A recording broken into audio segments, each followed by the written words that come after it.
Diphtheria जो है ये एक 55 में होने वाले रोगों में से एक है। ये जो रोग है ये कॉर्निबैक्टीरियम डिप्थेरिया नाम के बैक्टीरिया से होता है। ये भी एक संक्रमित रोग है। तो मोस्टली ये रोग जो है वो स्कूल जाते हुए बच्चों में या उनसे छोटी उम्र के बच्चों में देखा जाता है। डिप्थेरिया जब होता है तो शुरुआत बुखार से होती है। काफी तेज बुखार रहता है डिप्थेरिया में। और बच्चे को अगेन सर दर्द की कंप्लेन होगी, उल्टी जैसा महसूस होगा या उल्टी करेंगे बच्चे, या उसे कुछ भी निगलने में काफी तकलीफ होगी कि वो कहेगा कि गले में बहुत दर्द हो रहा है। और जितना बुखार है उससे ज्यादा बच्चा बीमार लगेगा, जैसे हमारी मेडिकल भाषा में हम उसे टॉक्सिक बोलते हैं। तो टॉक्सिक लगेगा और कई बार अगर काफी ज्यादा सिवियर है डिप्थेरिया की बीमारी तो हल्की सी गले में सूजन भी महसूस दिखाई दे सकती है। तो ये कुछ लक्षण रहते हैं डिप्थेरिया के अगर शुरुआत का समय है। अगर एडवांस स्टेज में है तो हार्ट पर भी असर होती है, आपके नर्वस सिस्टम पे भी असर होती है। अगर किसी को डिप्थेरिया हुआ है तो उसके जो सिक्रीशंस है, यानी उसके जो क्लोज कांटेक्ट में आएगा उसको भी डिप्थेरिया होने के चांसेस हो जाते हैं। उसके जो सिक्रीशंस है, अगेन जैसे उसने खांसा छीका और जो उसके सिक्रीशंस हुए तो उसकी वजह से ये फैलता है। बहुत रेयर केसेस में ये अगर खुला घाव कुछ है स्किन पे तो वहां से भी डिप्थेरिया हो सकता है।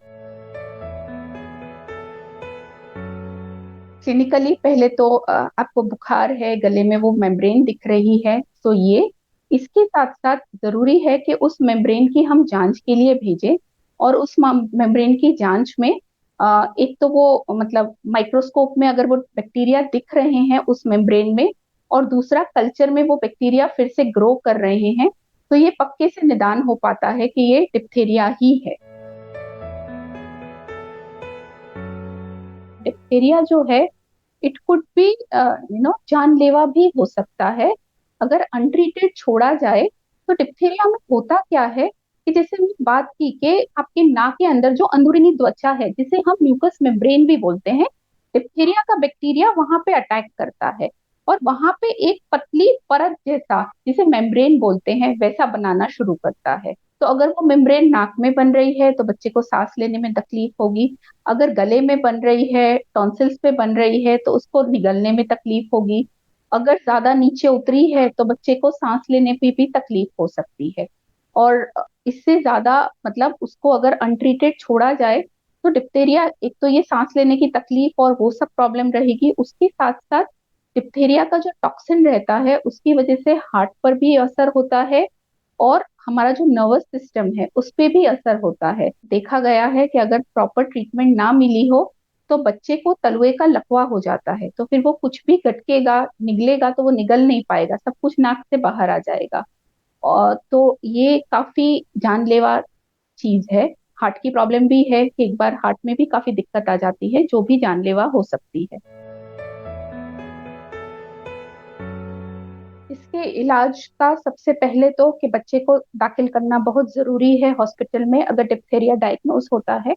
जैसे कि हमने बात की कि डिप्थेरिया का जो टॉक्सिन है वो बहुत जानलेवा हो सकता है, जिससे हार्ट में प्रॉब्लम या आपके नर्वस सिस्टम में प्रॉब्लम हो सकता है। तो सबसे पहले दाखिल करने के बाद बच्चे को जो है वो एंटी टॉक्सिन दिए जाते हैं। उसके साथ साथ में बच्चे को एंटीबायोटिक्स दी जाती हैं जो कि वो बैक्टीरिया के सामने काम करे। और फिर सिम्टोमेटिक जैसे बुखार है तो बुखार की ट्रीटमेंट, अगर बच्चा मुंह से ठीक से नहीं खा पा रहा है तो उसे बॉटल से उसके शरीर में प्रवाही दिया जाता है। और अकॉर्डिंगली जो भी उसके सिम्टम्स है उस हिसाब से मैनेज किया जाता है। डिप्थेरिया के दर्दियों में बेड रेस्ट बहुत जरूरी है, मतलब पूरा आराम कराना बहुत जरूरी है। सो इस हिसाब से डिप्थेरिया का ट्रीटमेंट किया जाता है। डिप्थेरिया के लिए भी टीकाकरण बिल्कुल अवेलेबल है। सो अगर नियमित टीकाकरण किया जाए तो डिप्थेरिया को बिल्कुल रोका जा सकता है। तो जो डिप्थेरिया का टीका है, सबसे पहला टीका 1.5 महीने पे लगता है, फिर 2.5 महीने पे लगता है, फिर 3.5 महीने पे लगता है। उसी का बूस्टर 1.5 साल पे लगता है और 4.5 साल पे लगता है। तो कई बार ये होता है कि 1.5 साल के बाद, बिकॉज बहुत लंबा अंतराल हो जाता है टीकाकरण के बीच में, तो 4.5 वाला बूस्टर कई बार ऐसा होता है कि दिमाग से निकल जाता है। तो पेरेंट्स कृपया ध्यान दें कि आप 4.5 वाला बूस्टर जो है वो भी याद से लगवाए। तो इस हिसाब से आप डिप्थेरिया को प्रिवेंट कर सकते हैं। दूसरा, जब भी किसी को डिप्थेरिया हुआ है तो उसे स्ट्रिक्ट आइसोलेशन में रहने की जरूरत है, ताकि उनके थ्रू किसी और को डिप्थेरिया ना हो। उनका आइसोलेशन कब तक रहना चाहिए कि जब तक, जैसे हमने बात की कि जो उसका सैंपल था वो सैंपल नेगेटिव नहीं आ जाता है, तब तक आइसोलेशन में रहना जरूरी है। तो इस हिसाब से अगर हम ध्यान रखें तो हम डिप्थेरिया को फैलना रोक सकते हैं।